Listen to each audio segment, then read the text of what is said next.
شعبان کے مہینے کی فضیلت۔ رسول اللہ صلی اللہ علیہ وآلہ وسلم نے ارشاد فرمایا، شعبان کا مہینہ رجب اور رمضان کے درمیان کا مہینہ ہے۔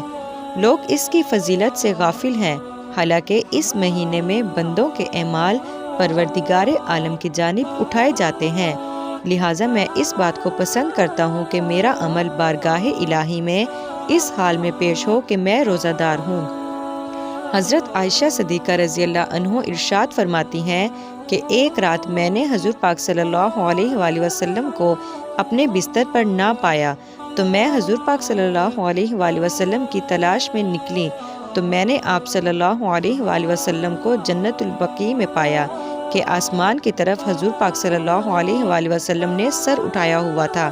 مجھے دیکھ کر حضور پاک صلی اللہ علیہ وآلہ وسلم نے فرمایا،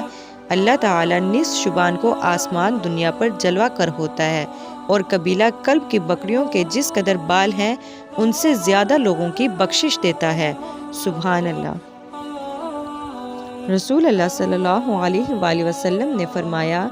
اے عائشہ، تم جانتی ہو اس رات میں کیا ہوتا ہے؟ عرض کی، یا رسول اللہ بتلائیں اس میں کیا ہوتا ہے؟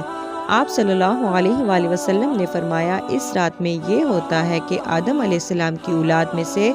جو شخص اس سال پیدا ہوگا اور جو اس سال میں مرے گا، اس کا مرنا اور پیدا ہونا لکھا جاتا ہے، اور جو فرشتے ان کاموں پر مقرر ہیں ان کو اطلاع دی جاتی ہے، اور جتنا جتنا رزق مخلوق کو اس برس میں ملے گا سب لکھا جاتا ہے۔ اور اس 15ویں رات اللہ تعالیٰ سورج ڈوبتے ہی اس دنیا کے آسمان پر تشریف لاتے ہیں اور ارشاد فرماتے ہیں کہ کوئی نیک بندہ ایسا ہے جو ہم سے بخشش مانگے تو ہم اس کو بخش دیں، کوئی رزق مانگے تو ہم اس کو رزق دیں، کوئی مصیبت کا مارا دعا کرے تو اس کی مصیبت دور کریں۔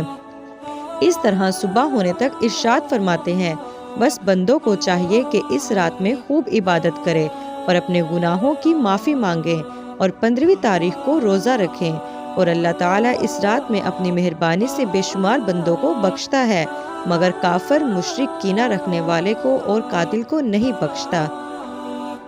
شب رات کی اہمیت۔ آپ صلی اللہ علیہ وآلہ وسلم نے ارشاد فرمایا، اس رات اللہ تعالیٰ غروب آفتاب کے بعد اپنی شان کے لائق آسمان دنیا پر آ جاتا ہے، اور فجر تک آسمان دنیا پر بندوں کے قریب رہتا ہے، اور ساری رات دیکھتا رہتا ہے کہ ہے کوئی مجھ سے مغفرت مانگنے والا کہ میں اسے معاف کر دوں، ہے کوئی مجھ سے رزق مانگنے والا کہ میں اسے رزق دے دوں،